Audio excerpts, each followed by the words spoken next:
이재명 대표 국회 체포동의안 표결 이후 당 내홍 속에 원내 사령탑으로 새로 선출된 홍익표 더불어민주당 신임 원내대표, 삼선 국회의원, 21대 국회 문화체육관광위원회 위원장, 더불어민주당 문재인 후보 선대위 수석대변인 역임. 통합과 혁신의 기치를 내건 홍익표 신임 원내대표는 당내 갈등 봉합을 위해 기강을 바로잡겠다고 강조. 제 머릿속엔 친명도 비명도 없습니다. 오직 공명과 정명만 있을 뿐입니다. 원칙과 기준을 갖고 일을 할 생각이고요. 서울 강서구청장 보궐선거와 총선 승리를 위해 홍익표 원내대표가 구상하는 선거 전략과 당내 통합 방안 집중 분석합니다. 이재명 민주당 대표에 대한 국회 체포동의안 표결 이후 당 내홍이 격화한 가운데 향후 민주당의 통합과 혁신, 움직임에 관심이 쏠리고 있습니다. 신임 홍익표 원내대표와 함께 사흘 앞으로 다가온 강서구청장 선거와 민주당 쇄신 방안 등에 대해서 얘기를 나눠보겠습니다. 홍 대표님 안녕하십니까? 네, 반갑습니다. 네, 우선 축하드립니다. 예, 감사드립니다. 네.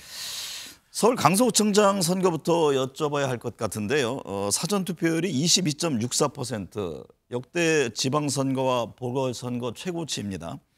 현장 지원 요새 많이 하고 계시던데요. 예. 투표율이 높은 배경을 어떻게 해석하고 계세요? 네, 당초 저희가 투표를 예상했던 거는 보통 일반적으로 한 30, 보궐선거의 특성상 30% 중후반대가 좀 평균적인데 네. 이번 선거는 저희가 한 40%는 넘지 않겠냐라는 예측을 했습니다. 근데 지금 추세상으로 보면은 한 45% 정도를 넘나들 거라 당초 저희 당 예상보다도 좀 높게 나올 것 같은데요. 네. 가장 큰 원인은 단순히 구청장 선거가 아니라 이게 정권 심판론으로 이어지고 있다는 것이 선거 투표율이 높아지는 이유가 아닐까 생각을 하고요. 그러다 네. 보니까 양쪽의 지지자들이 모두 결집하는 것 같습니다. 네. 그러니까 우리 당 지지자도 결집을 했고 소위 국민의힘 지지자들도 자연스럽게 이번 선거가 예컨대 우리 입장에서는 정권 심판이라면 저쪽 입장에서는 윤석열 정부를 지키려고 하는 선거의 흐름이 있다 보니까 자연스럽게 투표율은 양쪽 모두 결집하면서 올라간 것 같습니다. 본투표가 사흘 뒤인 12일이고 예. 그때 되면 뭐 최종 결과를 알 수 있을 텐데요. 강서구청장 선거가 내년 총선 민심의 바로미터가 될 것이다. 이런 말들이 있던데 동의하십니까? 네, 바로 그대로 이어진다 이렇게 볼 수는 없겠지만, 네. 6개월 후에 총선을 예측할 수 있는 가장 중요한 어떤 선거 자료가 될 것으로 보입니다. 실제로 아까 말씀드린 것처럼 내년 총선이 정권 심판론으로 치러질 것이냐 아니냐 이게 관건인데요. 네. 현재 현재 분위기로 봐서 만약에 우리 당이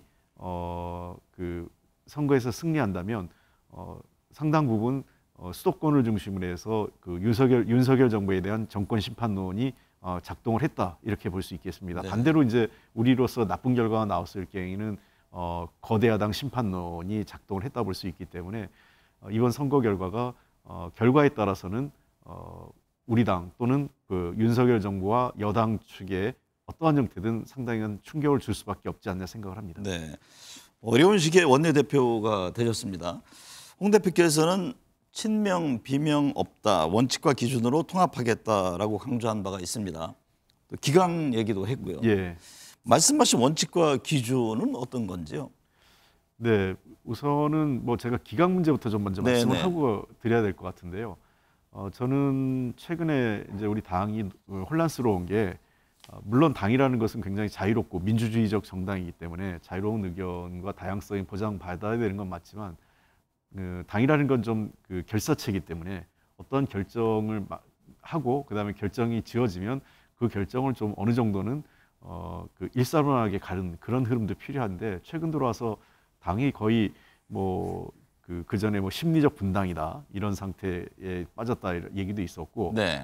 의원들 상호간 또는 당원들과 의원들 지지자들 간에도 거의 이거는 같은 정치 집단에 있는 사람들 간에 나눌 수 없는 대화들이 서로 서슴없이 주고받았습니다. 그것도 네. SNS나 이런 공개적인 자리를 통해서 제가 의총장에서 분명히 얘기한 거는 어찌됐든 당원의 절대적 지지로 뽑혀 있고 어떠한 뚜렷한 그 대표가 물러나야 될 사유가 없는데 의원들이 밖에 나가서 방송을 통해서 이 당대표의 어떤 사퇴라든지 또는 지도부 해체 뭐 이런 얘기들을 공공연하게 하면서 당에 부담을 주는 것도 절대로 있어서는 안 된다. 그런 네. 일이 반복돼서는 안 된다는 거고요. 두 번째는 당원들 상호 간에 그리고 국회의원들 상호 간에 인신공격이나 또는 굉장히 모욕스러운 발언들을 서슴없이 하는 것도 잘못됐다. 네. 그래서 그런 것들이 의원들이 그런 행태를 만약 할 경우에는 원내대표로서 제가 가진 권한을 갖고 조치를 취할 수밖에 없다는 얘기를 분명히 말씀을 드렸어요. 의원들 반응 어떻습니까? 그 부분에 대해서 어떤 단호한 입장을 갖고 계신 거잖아요. 예, 저는 뭐 제가 원내대표로서 제가 할 수 있는 권한을 하겠다고 분명히 말씀을 드렸고요.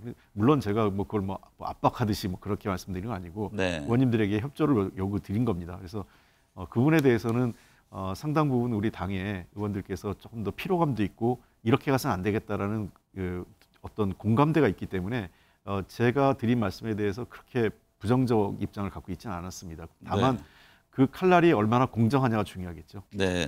그래서 제가 말하는 원칙과 기준은 결국은 공정성과 투명성에 바탕해야 한다고 생각합니다. 네. 그리고 두 번째 그 기준이라고 원칙과 기준을 만드는 두 번째 근거는 당에 도움이 된다. 즉 내년 총선을 앞두고 당에 그래도 조금이라도 도움이 되는 것을 하느냐 그렇지 않느냐를 갖고 판단할 생각입니다. 네.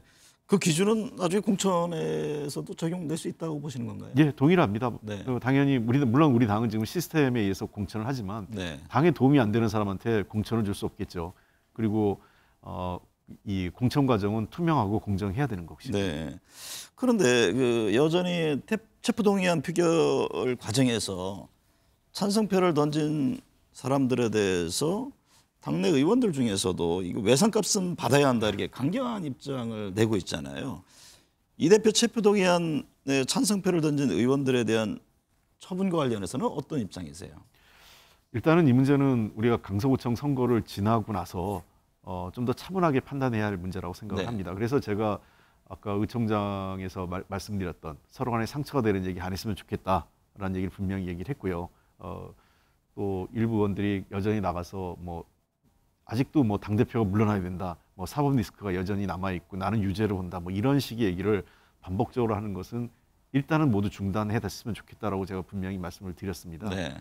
그래서 그 당이라는 것은 민주성과 또 어떤 이 일사불란한 그런 두 가지가 다 잘 조화를 이루어야 되는데요.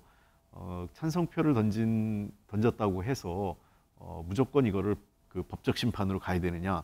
정당이라는 것은 정치적 그 해법이라는 것도 있습니다. 그리고 네. 정치적 책임이라는 게 있고요. 가장 중요한 것은 이미 이런 부분에 대해서 정책 책임을 지고 있는 것도 제가 알고 있습니다. 왜냐하면 네. 지역의 권리당원들의 움직임 또 우리 지지자들의 움직임이 상당히 그 소위 뭐 흔히 얘기하는 뭐 가결을 했냐 찬성했냐 또는 뭐 수박이냐 뭐 이런 거 갖고 굉장히 지역에서 어려움을 겪고 있는 그 의원들도 계세요. 네. 그래서 저는 그게 당연히 정치 안아야 될 정치적 책임이라고 생각을 합니다. 네. 그래서 그런 부분들을 전제로 할 때 과연 이 법적 책임까지 가는 게 그 당에 좋을 거냐? 네. 아까 제가 말씀드렸던 두 번째 기준이죠.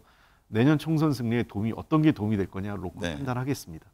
한때 뭐 윤리 회부 얘기도 나왔는데 그 점에 예. 대해서도 여전히 그럼 결정이 안 됐다고 예, 봐야 그것도 열어놓고 있습니다. 왜냐하면 윤리심판원은 일종의 아까 얘기했던 공천 시스템과 윤리심판원도 일종의 시스템입니다. 하나의. 네. 그래서 윤리심판원에 갔다고 해서 다 처벌되는 것도 아니고요. 그냥 거기에 해서 이것이 윤리심판원의 징계 사안으로 다룰 건지 말 건지를 1차적으로 다룰 수도 있습니다. 네. 그런 여러 가지 것들을 판단해서 이후에 그 강서구청장 선거 이후에 어떤 식으로 하는 것이 당의 통합과 그다음에 당의 혁신에 도움이 될지를 판단해서 물론 이것은 저 혼자 하는 건 아니고요. 당연히 이제 당을 이끄는 당 대표 네. 최고위원들하고 상의해서 함께 그 문제를 풀어갈 생각입니다. 해병대 최상병 사건 특검법 또 양평 고속도로 노선 변경 등 지금 당론으로 추진하고 있는 특검과 국정조사 여러 건이 있습니다. 예.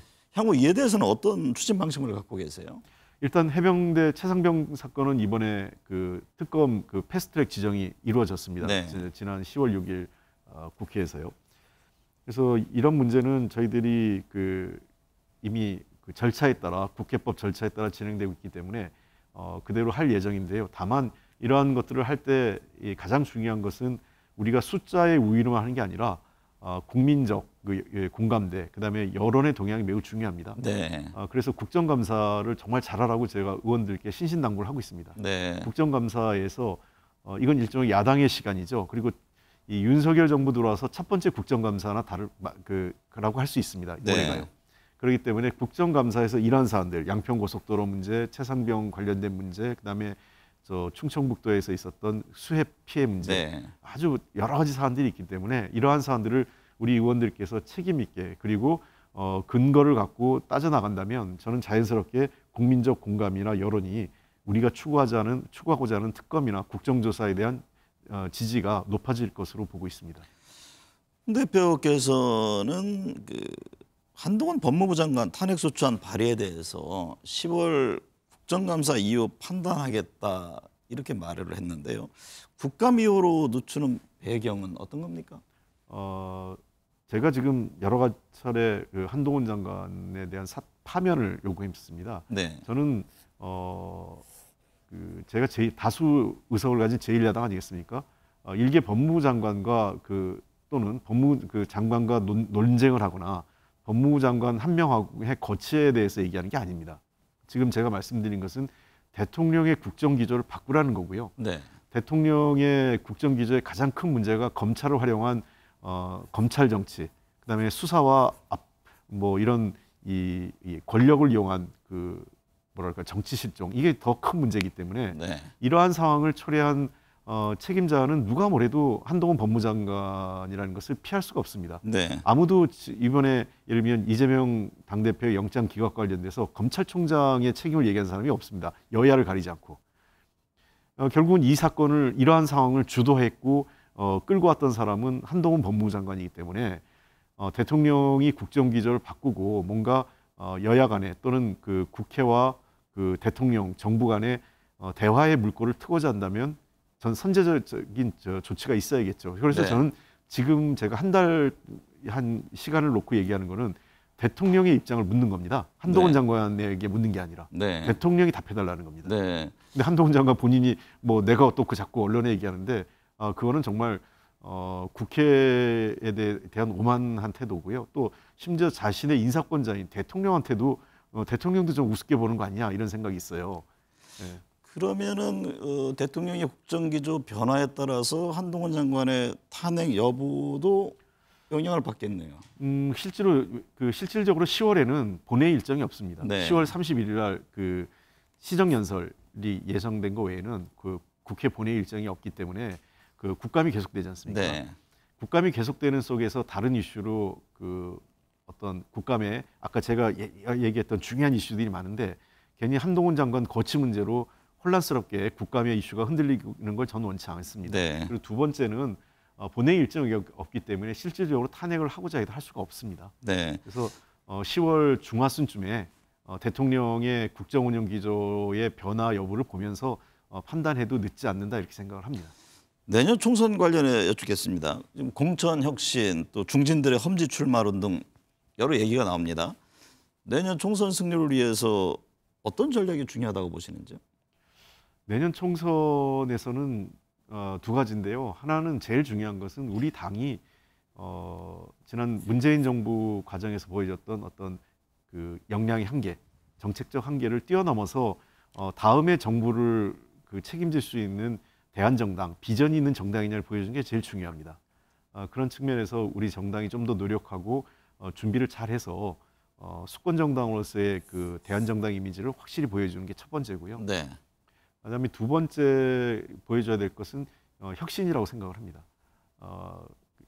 국민들이 가지고 있는 우리 당에 대한 어떤 윤리적 문제, 윤리 도덕성에 가지고 있는 문제 또는 기득권화돼 있다고 보여지는 이미지 네. 이런 것들을 내년 총선에서 공천 과정에서 어떻게 할 것인가 그거는 이미지나 당내 문화의 문제라고 보기 때문에 이러한 이 능력의 문제와 우리 당내 문화의 문제를 동시에 해결하지 못한다면 윤석열 정부가 그렇게 잘못을 하는데도 비판적 여론이 높은데 대략 한 50% 후반대 정도 여론이 일반적으로 모여 있지 않습니까? 네. 국정 운영에 대한 부정적 여론이. 네, 부정평가요. 예, 부정평가. 근데 우리 당에 대한 지지도는 그보다는 적게는 10%, 많게는 한 20% 이상 낮게 나오는 걸 보면 우리가 여전히 그 비판적 여론을 담아오지 못하고 있다. 네. 그래서 우리 당의 한계를 넘어서야 된다고 생각을 합니다.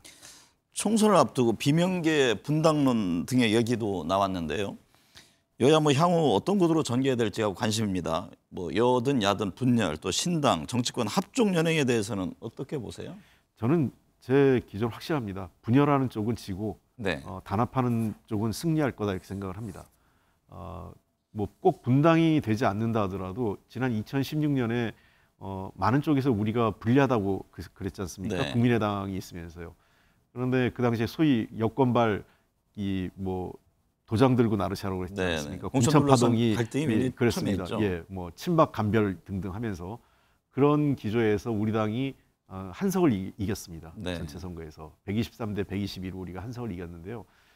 그런 그 경험들을 보면 총선에서 첫째는 단합된 정당이 승리할 수 있기 때문에 당내 분열과 어떤 혼란을 빠르게 수습해서 하나된 모습으로 총선을 치르는 게 중요하고요. 네. 두 번째는 그럼에도 불구하고 늘 총선 앞두고 분열이나 분당, 탈당 이런 것들이 막을 수 없게 일어나기도 했습니다. 네. 그런데 그 분당과 탈당의 명분을 누가 가지고 있느냐?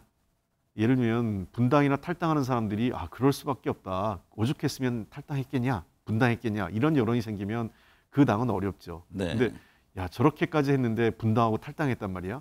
제가 기억나는 거는 2016년에 문재인 당시 당대표가 국민의당으로 탈당하시는 분들에 대해서 굉장히 그 탈당을 막기 위한 노력을 전방위적으로 했습니다. 네. 그 지방까지, 호남 지역까지 직접 탈당하시려고 하는 분 찾아가서 막걸리 드시면서 그 설득도 하고 그런 모습을 보였거든요. 네. 그래서 저는 우리 당이 첫째는 단합하는 게 중요하고요. 두 번째는 혹여라도 탈당의 움직임이 현실화될 때 그 명분, 그러니까 탈당과 분당과 관련된 정당성을 누가 쥐느냐가 굉장히 중요하다. 그런 노력을 제가 지도부에 있는 사람이기 때문에 책임 있게 해나가겠습니다. 문재인 전 대통령과 이낙연 전 대표 등이 총선에서 어떤 역할을 할 수 있을까요? 통상적으로 문재인 전 대통령은 전직 대통령이라 네. 전직 대통령이 어떤 외교안보 이슈나 중요한 사회적 갈등 문제에서 통합적 메시지를 내는 경우는 있어도 어떤 이 선거나 이런 국면에 직접 나서는 경우는 거의 없다 이렇게 보기 때문에 네. 문재인 대통령께서 나서시는 거는 그렇게 썩 가능하지 않을 것 같다고 봅니다. 네. 제가 보기에는 아마 그렇게 하진 않으실 것 같고요. 다만 이낙연 대표를 포함해서 저희 당의 여러 당의 원로들 계시지 않습니까? 네. 이해찬 대표도 계시고요. 당의 승리를 위해서는 모든 분들이 뜻을 모아 주셔야겠죠. 네. 저는 제가 약간 통합이라는 부분에서는 그런 걸 포함하고 있기 때문에 저도 노력을 하겠지만 아마 이재명 당대표가 당의 주요 정치인분들 또 원로 선배분들하고 잘 상의해서 당이 하나된 모습으로 총선을 치르려고 하는 노력이 필요하다 생각을 합니다.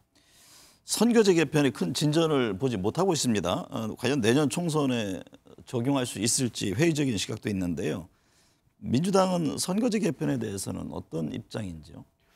우리 당의 입장은 기본적으로 지난 2020년에 만들어진 연동형 제도죠. 그래서 네. 소선거구제에 기반한 준연동형 제도를 기초로 하고 있습니다. 지금도 논의구조는 비례대표 관련된 그렇습니다. 것이죠, 그죠? 핵심은 지난번에 이제 소위 위성정당 출현으로 굉장히 선거가 혼탁해지고 네. 도리어 양당 중심으로 재편되는 부정적 효과를 가져왔기 때문에 첫 번째 핵심은 양당 소위 위성정당 문제를 어떻게 막을 거냐 하는 문제고요. 두 번째는 연동형을 좀 더 어떻게 높이면 좋겠느냐. 거기에 지역별 권역별 연동형 비례를 좀 담으면 어떠냐 하는 문제고요. 현재 47석의 비례대표제를 조금 좀 늘려서 비례성 대표성을 강화하는 게 어떠냐 하는 게 우리 당의 기본 입장입니다. 네. 그러나 아무래도 상대가 있는 문제이기 때문에 선거제 개혁과 관련돼서는 여당인 국민의힘의 입장을 고려를 해야 돼서 상당히 그러다 보니까 선거제 협상이 잘 안 되는 국면인 네. 것 같습니다. 윤석열 대통령이 어제 신원식 국방부 장관, 유인춘 문화부 장관 임명했습니다. 김행 여가부 장관은 아직 임명 전이고요. 앞서서 또 이균영 대법원장 후보자 국회 인준이 부결됐는데요. 지금 인사와 관련해서 여야 충돌이 이어지고 있는데 이 문제는 어떻게 보고 계세요? 지금 물론 이제 항상 여야가 바뀔 때마다 내로남불처럼 뭐 항상 야당은 자격이 없는 후보를 냈다. 그래서 인사 못 해주겠다. 이런 반복되는 것도 뭐 그런 측면도 없잖아 있습니다만 최근에 그 윤석열 대통령의 인사는 처음에 그 출발할 당시에 1년 5개월 전에 출범할 당시에 내각보다 더 수준이 떨어지는 걸 가는 것 아니냐 이런 생각이 듭니다. 네.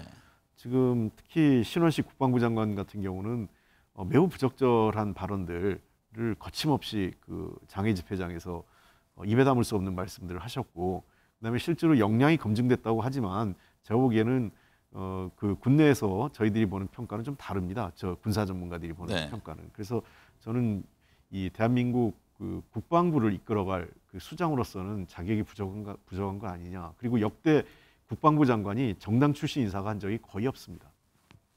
그런 것들을 고려해야 되고요. 특히 김행 여가부 장관은 말도 할 이유도 없을 것 같습니다. 이거는 사실상 그 초유의 인사청문회장에서의 그 행방불명 사태가 일어난 건데 네. 이거는 본인이 사퇴하거나 더 좋은 거는 일벌백계로 대통령이 지명을 처리해야 됩니다. 네.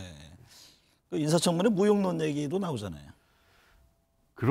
뭐 많은 분들이 이제 그런 얘기도 했지만 인사청문회 제도의 개선은 좀 필요합니다만 이 네. 제도가 지난 한 20여 년간 이어지면서 공직사회의 투명성과 어떤 청렴성을 높이는 데 기여한 부분도 있습니다. 네. 왜냐하면 내가 장관을 하려면 그래도 어떻게 살아야 되는지 하나의 그 시금석, 그러니까 그 이정표는 되는 거 아니겠습니까? 네. 그런 측면에서 저는 인사청문회에 뭐 최근에 부정적 측면을 많이 거론하는데 거꾸로 인사청문회 때문에 해서는 안 될 사람을 거르는 매우 긍정적 효과를 너무 간과하고 있는 거 아니냐 이런 생각도 네. 있습니다.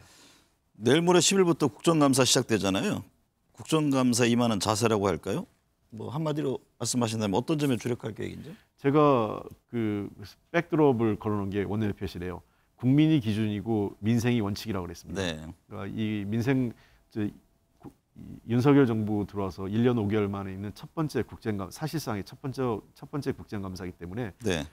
모든 눈높이를 국민의 관점에서 국민의 눈높이에 보고요. 그다음에 민생 우선으로 해서 최근에 많이 어려움 겪고 있는 경제 문제나 또는 안보 공백 그리고 사회 안전 문제에 대해서 초점을 맞춰서 그 국민들의 알고 싶어하는 궁금한 점들을 해소하고 의혹을 해소하는 한편 정부가 바로 일할 수 있는 그런 그 계기가 되도록 국정감사에 임하겠습니다.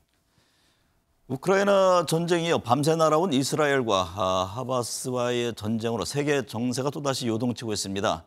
금리와 물가 인상으로 서민들의 곤충이 이어지고 있는데요.